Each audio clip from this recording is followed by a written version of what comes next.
ملك الناس إله الناس من شر الوسواس الخناس الذي يوسوس في صدور الناس من الجنة والناس. وقال النبي صلى الله عليه وسلم: أعوذ بكلمات الله التامة ومن كل شيطان وهامة ومن كل عين لامة. وقال تعالى في شان حبيبه مخبرا وآمرا: إن الله وملائكته يصلون على النبي يا أيها الذين آمنوا صلوا عليه وسلموا تسليما. اللهم صل على سيدنا مولانا محمد وعلى آل سيدنا مولانا محمد. درود নবীর শানে ও মুমিন বায়াশিকান, রাজি হবেন খোদার হাবিব, আল্লাহ হবেন মেহেরবান। আল্লাহুম্মা সাল্লি আলা সাইয়্যিদিনা মাওলানা মুহাম্মদ ওয়া আলা আলি সাইয়্যিদিনা মাওলানা মুহাম্মদ। বিশ্ব নবীর আগমনে জগৎ হইল উজালা, মধুর নামটি স্মরণ কর ওহে মুমিন নিরালা। আল্লাহুম্মা সাল্লি আলা সাইয়্যিদিনা মাওলানা মুহাম্মদ ওয়া আলা আলি সাইয়্যিদিনা মাওলানা মুহাম্মদ। ডানে মাটি বামে মাটি নিচে মাটির বিছানা, উপরের দিকে চেয়ে দেখবা আশপাশের কারখানায়। আল্লাহুম্মা সাল্লি আলা সাইয়্যিদিনা মাওলানা মুহাম্মদ ওয়া আলা আলি সাইয়্যিদিনা মাওলানা মুহাম্মদ।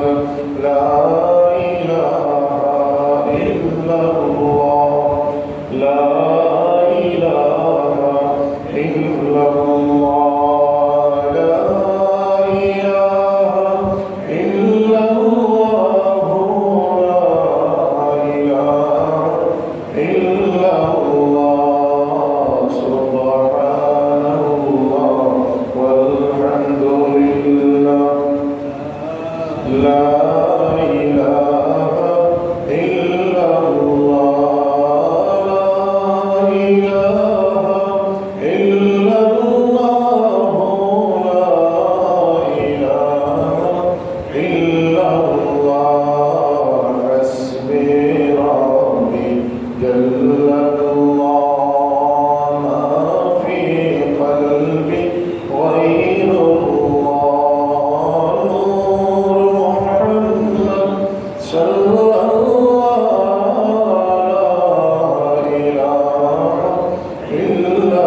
আলহামদুলিল্লাহ আল্লাহ রাব্বুল আলামিনের শুকর যে মহান আল্লাহ রাব্বুল আলামিন দয়া করিয়া আজকের পবিত্র শাওয়াল মাসে জুমার নামাজ পড়ার উদ্দেশ্যে আল্লাহ প্রিয় জায়গা মসজিদে সর্বপ্রথমে আবার বড় তৌফিক মহান আল্লাহ দান করছেন। সেই আল্লাহর জন্য আমরা সবাই শুকরিয়া আদায় করি, সবাই বলি আলহামদুলিল্লাহ। সম্মানিত হাজিরিন, আল্লাহর শুকরের পর দরুদ ও সালাম বর্ষিত বিশ্বের সমগ্র মুসলিম সমগ্র জাহানের মুক্তি বিশারী সৈয়দুল মুরসালিন ইমামুল আম্বিয়া মুহাম্মদুর রাসূলুল্লাহ সাল্লাল্লাহু আলাইহি ওয়াসাল্লামের উপর, যাকে আল্লাহ রাব্বুল আলামিন দুনিয়ার মধ্যে জীবন্ত মুআজিজা কোরআনুল কারীম দান করিয়া মুমিন অন্তরে দুনিয়ার ক্ষতিকর বস্তুটাকে কিতাব আস্থা সেই উপায় দেখাইয়া দিয়েছেন। প্র্যাকটিক্যালি রাসূল সাল্লাল্লাহু আলাইহি ওয়াসাল্লাম উম্মতকে শিখিয়ে গেছেন। সেই রাসূলের জন্য শুকরিয়া, সেই রাসূলের জন্য দরুদ সাল্লাল্লাহু আলাইহি সাল্লাল্লাহু আলাইহি মুহাম্মদ। হাজিরিন, আমি খুতবার শুরুতে যে আয়াত যে সূরা তিলাওয়াত করছি এটা সবার পরিচিত সূরা কুরআন শরীফের 114 নম্বর সূরা, সর্বশেষ সূরা। আল্লাহ রাব্বুল আলামিন এই সূরার মাধ্যমে কুরআন নাযিলের পরিসমাপ্তি, কুরআনের ধারাবাহিকতার পরিসমাপ্তি। এই সূরার মধ্যে আল্লাহ রাব্বুল আলামিন মুমিনদের দুনিয়ার সবচেয়ে বড় শত্রু দুশমন শয়তানের ধোঁকা থাকিয়া আর মানুষ শয়তান থাকিয়া জিন শয়তান থাকিয়া বাঁচার উপায় বাতাইয়া দিয়েছেন, শিখাইয়া দিয়েছেন। কারণ আমরা যখন শুনি দেখি আসমানের মধ্যে মেঘ আছে, তখন আমরা ছাতা লইয়া করতে পারি। মেঘ আইসে না, কিন্তু প্রস্তুতি নেই। যদি রাস্তার মেঘাই হইতে ছাতা দিয়ে আমি বাঁচান মেঘতে মেঘ তাকে বাঁচার লাগে ছাতা ব্যবহার করি। ঠিক তদ্রুপভাবে শয়তান দুশ্মন থেকে বাঁচার লাগে আমরা বিভিন্ন উপায় অবলম্বন করি। সুর তাকে বাঁচার লাগে আমরা বড় দরজা ব্যবহার করি। সবসময় আমরা দুশ্মন থেকে বাঁচার পথ অবলম্বন করি। জীবাণু থেকে বাঁচার লাগে বিভিন্ন প্রকার সাবান ব্যবহার করি। এখানে বলে হাতে জীবাণু লাগলে এটা ক্ষতি করিব, দেহের স্বাস্থ্য লাগে ক্ষতি করিব। কিন্তু এই শত্রু এই দুশ্মন এটা বড় দুশ্মন না, এর চাইতে বড় দুশ্মন ইন্না বলে আল্লাহ মিথ্যা দুশ্মন চাইতে প্রকাশ্য দুশ্মন হইল মানুষের শয়তান, জিন শয়তান আর মানুষের মধ্যে মানুষ শয়তান। এই দুইগুলো শত্রু দুশ্মন থেকে আল্লাহ বাঁচাইবার লাগিয়া মুমিন অন্তরে আল্লাহ রাসূলের মাধ্যমে দুইটা সূরা নাযিল করছেন, সূরা ফালাক আর একটা সূরা হইল সূরা নাস। হাজিরিন, এই সূরা প্রত্যেকের মুখস্থ আছে, আমরা নামাজেও পড়ি। এই সূরা আমল আর এই সূরা প্রেক্ষাপট শানে নজুল অনেক লম্বা। সংক্ষিপ্তভাবে আপনারা অবগত করি যে আমরা উস্তাদ হলেও এই সূরা তাফসীর যখন পড়াই, এই সূরা যখন পড়াই আমরা বুঝাইছি যে আল্লাহ রাসূল সাল্লাল্লাহু আলাইহি ওয়াসাল্লাম এটা মক্কি সূরা, কুল আউযু বিরাব্বিন নাস মক্কি সূরা। আল্লাহ রাসূলের মক্কি জীবনে শত্রুর কোনো অভাব আসল না, দুশ্মনের কোনো অভাব আসল না। ইহুদি খ্রিস্টান এবং মক্কার কাফির কুফার উপর আল্লাহ রাসূলের দুশ্মন আছে। সমস্ত দুশ্মন থেকে আল্লাহ রাসূল আত্মরক্ষা পথ উপায় অবলম্বন করে চলছেন। কিন্তু দেখা গেল সর্বশেষ দুশ্মন ইহুদি মধ্যে একজন পণ্ডিত আসিম বিন লাবিদ বিন আসাম, যে ইহুদি পণ্ডিত আসলো আর পাশাপাশি সে জাদুঘর আছে, সে জাদুটোনার পারদর্শী। সে তার মেয়ের মাধ্যমে আল্লাহ রাসূল সাল্লাল্লাহু আলাইহি ওয়াসাল্লামের চুল অথবা দাড়ি সংগ্রহ করল। আর এই চুল সংগ্রহ করিয়া আল্লাহ রাসূলের জাদু করল। এই জাদু আল্লাহ রাসূলের উপরে খাস কার্য ক্ষমতার শুরু যখন হইল, আল্লাহ রাসূল সাল্লাল্লাহু আলাইহি ওয়াসাল্লাম অসুস্থ হওয়ার শুরু হইল। যে রাসূলের আল্লাহ রাব্বুল আলামিন সব সময় প্রোটেকশন দেয়, ফেরেশতাদের মাধ্যমে কাফির উপর চকুর আড়াল সেই রসুলকে লাবিদ বিন আসাম একজন ইয়াহুদি, সে জাদু করলো। জাদু করার ফলে দেখা গেল আল্লাহ রসুল স্মরণ শক্তি কমে গেল, ভুল বেশি বেশি ভুলার রোগ শুরু হয়ে গেল, ভুলিতেই পারে। এমনকি আল্লাহ রসুল সাল্লাল্লাহু আলাইহি ওয়াসাল্লাম বিবির কাছে গেছই কিনা গেছই না ও কথাটাও স্মরণ থাকে না। শুকানি আরম্ভ হইল, শরীর শুকানি আরম্ভ হইল, শরীর দুর্বল আরম্ভ হইল। এমন মুহূর্তে আল্লাহ রসুল পেরেশান অবস্থায় এমন একদিন আসরের নামাজ 2 রাকাত পড়িয়া সালাম ফিরে গেছে। স্মরণ শক্তি এতই কমিয়ে আইল, এই জাদুর প্রভাব এতই প্রকট হইল যে আল্লাহ রসুল আসরের নামাজ 4 রাকাতের জায়গায় 2 রাকাত পড়িয়া বাড়ি গেছেন। কেউ আর প্রতিবাদ করছেন না, লুকমা দিছেন না, কারণ সাহাবী মনে করলো তো আজকে দিন আসরের নামাজ 2 রাকাত নামাজ পড়ি হয়েছে। কিন্তু আল্লাহ রসুলের এক সাবরিও সাহাবী হযরতে বেলাল রাদিয়াল্লাহু তাআলা আস্তে আস্তে বড় হুজরা মোবারক দিয়া জিগাই ইয়া রাসূলুল্লাহ, কেউ তো ডরাইয়া আপনারা জিগাইছেন না, জানতাম সেই আজকে আসরের নামাজ আপনি 2 রাকাত পড়লেন, আজকে তাকে 2 রাকাত বিধান শুরু হইল। বলে না, আমি 2 রাকাত পড়ছি না 4 রাকাত পড়ছি, এটা আমার স্মরণ নাই। 4 রাকাত আবার ডরাইয়া পড়লাম। এমন সময় আল্লাহ রসুল ঘুমন্ত অবস্থায় আল্লাহ ফেরেশতা পাঠাইলা, 2 জন ফেরেশতা পাঠাইয়া স্বপ্নে দেখাইলেন। এক ফেরেশতা আর এক ফেরেশতারে কইরা এই ব্যক্তির কি হয়েছে, তো ওই আর এক ফেরেশতার জবাব দিলা এই ব্যক্তির জাদুঘর হয়েছে। তো ও ফেরেশতার দিকেইরা যে সে জাদু করছেন, বলে লাবিদ বিন আসামে জাদু করছে। বলে কিভাবে জাদু করছে, বলে আল্লাহ রসুলের চুল অথবা দাড়ি 2টা মত আছে,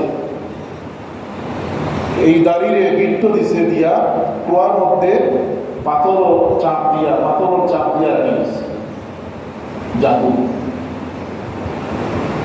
তখন এই ফেরেশতা জিগাইলা এই ব্যক্তি কিভাবে মুক্তি হইবা, তখন একজনে আরেকজনকে সূরা নাস আর সূরা ফালাক পড়িয়া শোনাইলা। আল্লাহ রসুলে ঘুম থেকে উঠিয়া অবস্থা বলা আর কইলা যে এই যে চুল একটা কুয়ার পানির মধ্যে পাথর দিয়া সাফা দিয়া রাখছে, চুলটা যদি তুলিয়া নষ্ট করে দেয়, গিট্ট যদি খুলিয়া দিলাই থেকে জাদু খুলি যাব। আল্লাহ রসুল বলতানি ওটার ঘরে হযরতে আলী রাদিয়াল্লাহু তাআলা করে রাখলা যে এই কুয়ার মধ্যে গিয়া খবর লাগা। 2টার বর্ণনা আছে, একটা হইল ফেরেশতার মাধ্যমে চুল তুলিছেন, আর একটা বর্ণনা হইল যে হযরতে আলীর মাধ্যমে চুল তুলিয়া সূরা ফালাকের এক আয়াত পড়ছেন, একটা গিট্ট করছেন। নাস এবং সূরা ফালাকের 11 আয়াত পড়ছেন, 11টা গিট্ট করছেন। সাথে সাথে আল্লাহ রসুলের জাদুমুক্ত হয়ে গেল, সুবহানাল্লাহ। আর দুনিয়ার মানুষরে এই 2টা সূরার মাধ্যমে শিক্ষা দিলা যে আমি মুহাম্মদ রাসূলুল্লাহ সাল্লাল্লাহু আলাইহি ওয়াসাল্লাম নবী হইয়াও জাদু থেকে বাঁচতে পারছি না, জাদু আমার উপরেও কাজ করছে না। তোমরা তো সাধারণ মুমিন হও, তোমরা জাদু করবো আর জাদুতে পটুকেরা ইহুদি হবো। আজ পর্যন্ত তারা ইহুদি খ্রিস্টান হলে জাদু নিয়ে খুব গবেষণা করে, জাদু করে, কিন্তু ইসলামী শরিয়ায় আমরা নিষেধ দিছে যে জাদু যে করে হে মুশরিক হয়ে যায়, ইমান তাকে খারিজ হয়ে যায়, মুরতাদ হয়ে যায়। আর শাস্তি কিতা বলে ইসলামী রাষ্ট্রপ্রধান যে তাই তারে কতল করতে। জাদু করাও যেমন কবিরা গুনাহ, এটা জাদুগ্রস্ত হইলে বাঁচার পথ অবলম্বন করা। আল্লাহ রাসূল সাল্লাল্লাহু আলাইহি ওয়াসাল্লাম এই 2টা সূরা কুল আউযু বিরাব্বিল ফালাক এবং কুল আউযু বিরাব্বিন নাস, আমি পড়ছি আপনাদের সামনে সূরা নাস। আল্লাহ বলে কুল আউযু বিরাব্বিন নাস, বলো হে নবী আউযু বিরাব্বিন নাস, মানুষের প্রভুর কাছে আমি আশ্রয় চাই, মানুষের রবের কাছে আমি মানুষের রবের কাছে আমি আশ্রয় চাই। কুল আউযু বিরাব্বিন নাস মালিকিন নাস, আর মানুষের মালিকের রবের কাছ থেকে আমি আশ্রয় চাই। মালিকিন নাস মানুষের মালিক, ইলাহিন নাস আর মানুষের ইলাহর কাছে আমি আশ্রয় চাই। ইলাহ বলতে উপাস্য, যার উপাসনা আমরা করি, যার ইবাদত বন্দী করি, তার কাছে আমরা আশ্রয় চাইতাম। ও শিক্ষাটা দিয়েছেন। 3টা সিফত আল্লাহ এই সূরার মধ্যে হয়েছে। একটা হইল বিরাব্বিন নাস, আল্লাহ ইলা মানুষের রব, মালিকিন নাস আল্লাহ মানুষের মালিক, বিচার দিবসের মালিককে, আল্লাহ। ইয়াকা না'বুদু মালিক ইয়াউমিদ্দিন, আমরা সূরা ফাতিহার মধ্যে ঘোষণা করি মালিক ইয়াউমিদ্দিন, বিচার দিবসের মালিক। মালিকিন নাস, এর পরের যে সিফত হইল আল্লাহ ইলাহিন নাস, যে যার ইবাদত করা যায়, যার উপাসনা আমরা করি, ইলাহিন নাস। এরপর মিন শাররিল ওয়াসওয়াসিল খান্নাস, আমি আশ্রয় চাই মিন শাররি, ক্ষতিটা কি, ওয়াসওয়াসিল খান্নাস, খান্নাসের দুকা থাকিয়া, কুমন্ত্রণা থাকিয়া আমি আশ্রয় চাই। মিন শাররিল ওয়াসওয়াসিল খান্নাস আল্লাযী ইউওয়াসউইসু ফি সুদুরিন নাস, সে কোন জায়গায় ওয়াসওয়াসা দেয়? শয়তানে মানুষের অন্তরের মধ্যে ওয়াসওয়াসা দেয়। সুদুরিন নাস, বুকে ওয়াসওয়াসিল খান্নাস আল্লাযী ইউওয়াসউইসু ফি সুদুরিন নাস, যেই শয়তান মানুষের অন্তরের মধ্যে ওয়াসওয়াসা দেয়। এইভাবে যখন আমরা পড়ি আল্লাযী ইউওয়াসউইসু ফি সুদুরিন নাস মিনাল জিন্নাতি ওয়ান নাস, হইছে যে খেরা খেরা ওয়াসওয়াসা দেয়, মানুষকে খেরা খেরা ধোঁকা দেয়, খেরা খেরা মানুষের ক্ষতি করে, মানুষের পক্ষ থেকে মিনাল জিন্নাত ওয়ান নাস, আর মানুষের মধ্যে এক গুরু আছে যারা মানুষের ক্ষতি করে। মানুষ থেকে মানুষের ক্ষতি করে, আর ওয়ান নাস মানুষ, মিনাল জিন্নাত জিন্নাত এবং মানুষের ক্ষতি থেকে আমি আল্লাহর কাছে আশ্রয় চাই। এই আশ্রয়টা যখন কোনো মানুষের চাইব আল্লাহর কাছে, তখন আল্লাহ রাব্বুল আলামিন এই মানুষের আল্লাহর কুদরতি দয়া দিয়া জিন্নাত এবং ইনসানের ক্ষতি থেকে আল্লাহ বাঁচায়। এটা তিলাওয়াত করলে ফায়দা হয় কিনা?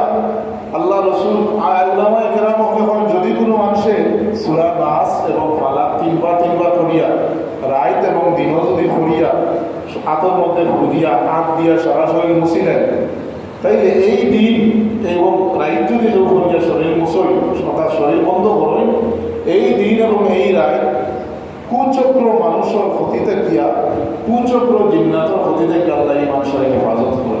সুবহানাল্লাহ। এই আমলটা আমরা জানিয়া রাখতাম, আমল করতাম। যেইভাবে আমাদের প্রত্যেকের গরম কিছু না কিছু প্যারাসিটামল থাকে, গ্যাসের ঔষধ থাকে, এখানে কোন সময় গ্যাসে গিয়ে খাইলে মনে যাব, ঠিক তদ্রুপভাবে উলামায়ে কেরাম দেখুন বর্তমান এই ফিতনার জমানায়, ফিতনা থাকি মানুষের দুশ্মনী থাকিয়া, জিন্নাতের ওয়াসওয়াসা থাকি বাঁচার লাগিয়া প্রত্যেক মানুষের রেগুলার এই দুইটা সূরা আমল করতে হইব। আমল করলে ফায়দা হইব কিতা বলে, জাদু না, জিন্নাতের ওয়াসওয়াসা থাকি এই মানুষ বাস্তবায়ন, তার কোন তাবিজ, এইটা হইল বড় তাবিজ। যদি তিনবার কোনো মানুষের সূরা নাস করেন, সূরা ফালাক করেন, করিয়া নিজের বাচ্চারে ভোগ দেই, তাহলে এই বাচ্চারে কুচক্র শয়তান থেকে আল্লাহ হেফাজত করে। আল্লাহ রসুলের নিজেও ছোট ছোট বাচ্চাই তো রেজাল্ট ভোগ করতাম, রুকিয়া করতাম। হযরত হাসান হুসাইন রাদিয়াল্লাহু তাআলা ঘুরে মাঝে মধ্যে হযরত মা ফাতেমাতুজ জাহরা রাদিয়াল্লাহু তাআলা লইয়াইলে আল্লাহ রাসূলের ফন্দিতা কোন দোয়া করিয়া আউযু বিকালিমাতিল্লাহি তাম্মা ওয়া মিন কুল্লি শাইতানিন ওয়া হাম্মা ওয়া মিন কুল্লি আইনিন লাম্মা, এই যে এই দোয়াটা 7 বার পড়িয়া নিজর নাতি করে আল্লাহ রাসূলের ফন্দিতা দিলে পিতা ভাই ধরিব। মানুষের যে বদ নজর বড় ক্ষতিকর, মানুষের নজর, এই নজরটা বড় ক্ষতিকর, এটা বিষের মতো কাজ করে, বিষের মতো কাজ করে। মানুষের নজর দিলে বাচ্চা অসুস্থ হয়, এই নজরটাকে বাঁচা যায়। এই বাচ্চাকে আল্লাহ নজরটাকে যদি যার পক্ষে খরচ, এই দোয়াটা যদি মুখস্থ হয়ে নিজে নিজের রূপে বুঝে, ছোট ছোট বাচ্চার করে বুঝে, আল্লাহ এটারে শয়তান থাকিয়া, ক্ষতিকর বস্তু থেকে আল্লাহ তারা হেফাজত করে। হাজিরিন, শয়তান আমাদের চিরশত্রু। কিভাবে? হযরত আদম আলাইহিস সালাম সৃষ্টির লগ্ন থেকে সে দৃঢ় প্রতিজ্ঞবদ্ধ হয়ে আইছে, ওয়াদা করে আইছে, আল্লাহর সাথে চ্যালেঞ্জ করে আইছে যে আল্লাহ, এই আদমের জন্য আমি জান্নাত থেকে বিতাড়িত হয়ে গেলাম, আমি তো হাজার হাজার বছর তোমার সেজদা দিছি, তোমার ইবাদত করছি, আর এই আদমের সেজদা না করার কারণে আমি চির অভিশপ্ত হয়ে গেছি, আমি এই আদমের লিয়ে জাহান্নামে যাই। এই আদমে আমি ডাইন দিক থেকে ওয়াসওয়াসা দিব, বাম সাইড থেকে ওয়াসওয়াসা দিব, সামন দিক থেকে ওয়াসওয়াসা দিব, শিরায় শিরায় আমি তার বিচরণ করব, তার রক্ত শিরায় শিরায় আমি বিচরণ করিয়া তার পথ নষ্ট করব। আল্লাহ রাব্বুল আলামিন এই জন্য আপনারে আমারে বাসার মতো দুইটা সূরা দিয়েছেন, যে সূরাটা সবার মুখস্থ আছে, সূরা নাস এবং সূরা ফালাক। কুল আউযু বিরাব্বিল ফালাক মিন শাররি মা খালাক ওয়া মিন শাররি গাসিকিন ইযা ওয়াকাব ওয়া মিন শাররি নাফফাসাতি বিল উকাদ ওয়া মিন শাররি হাসিদিন ইযা হাসাদ। এই যে এই সূরার মধ্যে সমস্ত ক্ষতি থেকে বাঁচার মতো প্রার্থনা, এটা একটা দোয়া, এটা একটা দোয়া। আর আল্লাহ রাসূল সাল্লাল্লাহু আলাইহি ওয়াসাল্লাম জিন্নাত এবং ইনসানের ক্ষতি থেকে বাঁচার বিভিন্ন দোয়া আমাদের দিয়েছেন। এই দোয়াগুলো যদি মুখস্থ থাকে আমরা আমল করতাম, আর মুখস্থ না থাকলে এই দোয়াগুলো আমরা মুখস্থ করতাম, খুবই জরুরি।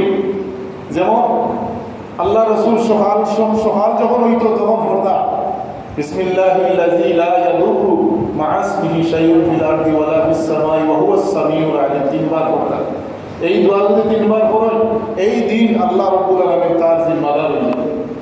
সন্ধ্যার সময় যদি, রাতের মধ্যে যদি তিনবার এই দোয়া করেন বিসমিল্লাহিল্লাযী লা ইয়াদুররু মা'a ইসমিহি শাইউন ফিল আরদি ওয়ালা ফিস সামাই ওয়া হুয়াস সামিউল আলিম পড়িলেন, তাইলে শয়তান থেকে বাঁচবেন।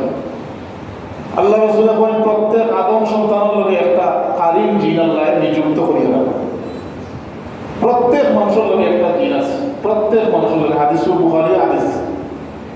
সাহাবায়ে কেরামকে জিজ্ঞাসা করেন, ইয়া রাসূলুল্লাহ, ইয়া হাবিবাল্লাহ, আপনি মুহাম্মদুর রাসূলুল্লাহ, আপনি তো আল্লাহর জিম্মায়, আপনার লগেও এই জিন আছে কিনা?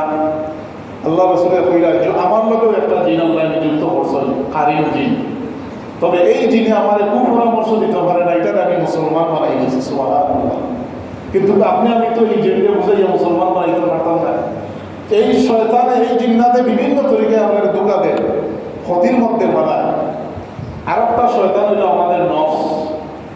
আমাদের চিরশত্রু শয়তানেও মানুষের বাদের দিকে টানিয়া নেয়, বাদের রাস্তা সব সময় টানে। আর একটা হইল আর একটা ক্ষতিকর নিজের নফস। এই নফস, এই আত্মাটা আমরা পক্ষে নাই, জান্নাতও নেওয়ার পক্ষে নাই। যেমন হযরত ইউসুফ আলাইহিস সালামের কই, ওয়া উবাররিউ নাফসি ইন্নান নাফসা লাআম্মারাতুম বিসসু ইল্লা মা রাহিমা রাব্বি। ইউসুফ আলাইহিস সালাম যখন জুলাইখায় দুকা ধরাইবার চেষ্টা করলো, আল্লাহ রাব্বুল আলামিন ইউসুফ আলাইহিস সালামের নাজাতের রাস্তা, সেই যে দরজা বন্ধ করছিল, এই দরজাগুলো আল্লাহ খুলিয়া দিয়েছিলেন। আর ইউসুফ নবী তখন জনসমুখে মানুষের হইয়া, এই যে বাঁচিয়া আইছি আমি, জুলাইখার চক্রান্ত থাকি, নারীর চক্রান্ত থাকি, শয়তানের দুঃখে থাকি, এটা আমার কোনো ভয় নাই, এটা আমি আমার নিজের আমলের গুণে আমি আইছি না, ইল্লা মা রাহিমা রাব্বি, আমার আল্লাহ আমার দয়া করছো, এই কারণে আমি বাঁচি আইছি। ইন্নান নাফসা লাআম্মারাতুম বিসসু, প্রত্যেক মানুষের নফস এটা খারাপের দিকে টানিয়া নেয় মানুষের। এটা পালার দিকে কোনো সময় আপনার অন্তরে চাইতো না, পালার দিকে চাইতাম। এই কারণে আল্লাহ রাসূল সাল্লাল্লাহু আলাইহি সাল্লাম যে কোনো কাজে করবে শয়তানের দুকা থেকে বাঁচতা।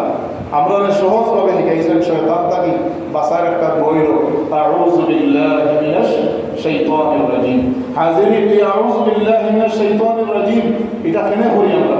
এর অর্থ হইল বিতাড়িত শয়তানের দুকা থেকে, কুমন্ত্রণা থেকে আমি আল্লাহর কাছে আশ্রয় চাই। শয়তান থেকে বাঁচা এটাই হলো সবচেয়ে বড় প্রসিদ্ধ দোয়া। আমরা যখন রাগ উঠে, রাগ, এই রাগটা কোন জায়গায় পাওয়া যায়? শয়তানের বিভিন্ন উপায়ে মানুষের দুঃখাত ফেলায়, বিভিন্ন উপায়ে। এর মধ্যে একটা উপায় হল রাগের মাধ্যমে মানুষের দুঃখা দেয়, শয়তানে ক্ষতিগ্রস্ত করিলায়। একদিন আল্লাহ রাসূল সাল্লাল্লাহু আলাইহি ওয়াসাল্লাম দেখলেন একজন মানুষের রাগ করিয়া আরেকজন মানুষের লগে ঝগড়া করে। আল্লাহ রাসূল সরাসরি গিয়া এই ব্যক্তির কোনো নসিহত না করিয়া আরেকজন সাহাবীরে কইলা, আমি একটা দোয়া জানি, এই দোয়াটা যদি কোনো মানুষের করি যায় তার রাগ কমে যাব, শয়তানে তার দুঃখা থেকে তারে বাঁচাইল, শয়তানের দুঃখা তাকে হিসেবে বাঁচিয়ে দিব। তখন আল্লাহ রাসূল ও সাহাবীরা কইলা, আউযু বিল্লাহি মিনাশ শাইতানির রাজিম, বলিল আউযু বিল্লাহি মিনাশ শাইতানির। হাজিরিন, শয়তানে আমরা রাত কিভাবে দুঃখা দেয়? হাদিস শরীফ আইছে, যখন কোনো মানুষ ঘুমায়, ঘুমানোর পরে শয়তানে তিনটা গিফট দেয়। প্রত্যেক মানুষের শয়তানে কয়টা গিফট দেয়? তিনটা গিফট দেয়। এই গিফট দেওয়ার কারণে দিয়া হয় যে তোমার রাত লম্বা হোক, তোমার রাত লম্বা হোক, মানে তুমি লম্বা ঘুম দেও। এই কথা কইয়া তিনটা গিফট দেয় শয়তানে প্রত্যেক মানুষের। এটা তাকে সচেতন থাকতে হইব, আপনার আমার জানতে হইব যে এই তিনটা গিফটটাকে কিভাবে আমি বাঁচতাম। তখন আল্লাহ রাসূল হয় যদি কোনো মানুষের ঘুমটাকে উঠার পরে আল্লাহর জিকির করে তাইলে প্রথম গিফট খুলে যায়, অটোমেটিক খুলে যায়। জিকির বলতে ঘুমটাকে উঠার দোয়াইটা আমরা বক্তব্য পড়াইছেন, আমরা পড়ছি ঘুমটাকে উঠার পরে আলহামদুলিল্লাহিল্লাযী আহইয়ানা বা'দা মা আমাতানা ওয়া ইলাইহিন নুশুর, এই দোয়া যখন মানুষের পড়ি যায় তখন একটা গিফট খুলে যায় অটোমেটিক। 2 নম্বর গিফট, যখন কোনো মানুষের ঘুম থেকে উঠার পরে ওযু করে বিসমিল্লাহির রহমানির রহিম বলে ওযু করে, তখন আল্লাহ রাব্বুল আলামিনের কুদরতি পক্ষ থেকে শয়তানের 2 নম্বর গিফটটা বলিয়া দেওয়া হয়ে যায়। আর 3 নম্বরে যখন নামাজ পার হয়ে যায় তখন তার 3 নম্বর গিফট বলিয়া দেওয়া হয়ে যায়। তখন সে সুস্থ সবলভাবে সকাল যাপন করে। আর যদি কোনো মানুষের ঘুম থেকে উঠিয়া ব্রাশ করলো কিন্তু এই দোয়া করলো না, ওযু করলো না, নামাজ পড়লো না, এই দিনটা সারাটা দিন তার অলসতার শুয়ে থাকতে থাকে, দুর্বলভাবে খাটে, ইমানি দুর্বলতা হয়, শারীরিক দুর্বলতা হয়। এই কারণে এই শয়তানের 3টা গিফটটা কি বাঁচার পদ্ধতি কিতা? 1 নম্বরে ঘুম থেকে উঠে আমরা দোয়া করতাম, দোয়া করলে শয়তানের প্রথম গিফট খুলে দিব। 2 নম্বরে ওযু করতাম, ওযু করলে 2 নম্বর গিফট খুলে দিব। 3 নম্বরে নামাজটা আদায় করতাম, ফজরের নামাজ। ফজরের নামাজ দিয়ে আমি শুরু করতাম, যদি ফজরের নামাজ দিয়ে শুরু করি 3 নম্বর গিফট খুলে দিব। আর কোনো মানুষের যদি ফজরের নামাজ পড়ে আর এশার নামাজ পড়ে, এই ব্যক্তিকে মুমিন হওয়ার সার্টিফিকেট আল্লাহর কাছে দিয়েছে। আল্লাহ রাসূলের হাদিস শরীফে বলেন মুনাফিকর লাগে 2টা নামাজ বড় কঠিন। মুনাফিকর লাগিয়া, মুনাফিক কাফির হলোর মধ্যে না মুসলমান হলোর মধ্যে, মুসলমান হলোর মধ্যে মুনাফিক। একটা নামাজ হইল ফজরের নামাজ, আর আরেকটা নামাজ হইল এশার নামাজ। এই 2টা নামাজ মুনাফিক হলোর লাগিয়া বড় কষ্টদায়ক। তখন আমরা যারা ফজরের নামাজ আর এশার নামাজ মিস করি, এরা নিজে নিজের জাস্টিফাই করে যে আমি মুনাফিকের মধ্যে আছি, মুনাফিকের খাতারের মধ্যে আছি না মুসলমানের খাতারের মধ্যে আছি। মুনাফিকের তো অনেক আলামত আছে, এর মধ্যে একটা আলামত হইল কমন। এই কারণে হাজিরে যারা শয়তান থেকে বাঁচতে হইব। শয়তান আমাদের ইন্নাহু লাকুম আদুউম মুবিন, এটা আমাদের শত্রু। এই শত্রু আপনারা আমাদের কোন দিকে টানে? খুব আছে জান্নাতের দিকে না জাহান্নামের দিকে? জাহান্নামের দিকে টানে। এটা জাহান্নাম, এটার প্রতি যদি এটার লগে যদি জিহাদ আমরা না করি, শয়তানের লগে যদি জিহাদ না করি, তাইলে এই শয়তানে আমরা শেষ পর্যন্ত চিরস্থায়ী জাহান্নামের বাসিন্দা হইব। আর যদি দুনিয়ায় থাকতে আমরা এই শয়তান থেকে বাঁচার চেষ্টা করি, জাদুটনা থেকে বাঁচার চেষ্টা করি, যদি কোনো মানুষের শয়তান থেকে বাঁচার আর একটা আমল হইল, যদি কোনো মানুষের রাত ঘুমাইবার আগে একবার আয়াতুল কুরসি পড়ে, আয়াতুল কুরসি আল্লাহু লা ইলাহা ইল্লা হুয়াল হাইয়ুল কাইয়্যুম, এই আয়াতুল কুরসি যদি কোনো মানুষের পড়িয়া রাত ঘুমায়, এই সারাটা রাত আল্লাহ তাআলা শয়তান জিন্নাতের প্রতি থেকে আল্লাহ হেফাজত করে। জিন্নাত থেকে বাঁচতে হইব, শয়তান থেকে বাঁচতে হইব। যদি শয়তান এবং জিন্নাত থেকে না বাঁচি, তাইলে এই দুনিয়ায় তো আমরা অশান্তি, জাদুটুনা, এই সমস্ত কালো জাদু, ব্ল্যাক ম্যাজিক, এই সমস্ত থেকে বাঁচার আর কোনো হক নাই। এটা যদি আমরা রুকিয়া করি, নিজে নিজে আমল করার চেষ্টা করি, তাইলে আল্লাহ রাব্বুল আলামিন বাঁচাইবা, ইমান দিয়ে বাঁচাইবা, আমল দিয়ে বাঁচাইবা, রুহানি জিসমানিভাবে আপনার সুস্থতার জীবন দান করবা। আল্লাহ আমাদের আমল করার তৌফিক দিতা। শয়তান তাকিয়া চিরশত্রু, শয়তান তাকিয়া চির দুশ্মন, মানুষের হাসাদ তাকিয়া, হিংসা তাকিয়া আল্লাহ রাব্বুল আলামিন আমাদের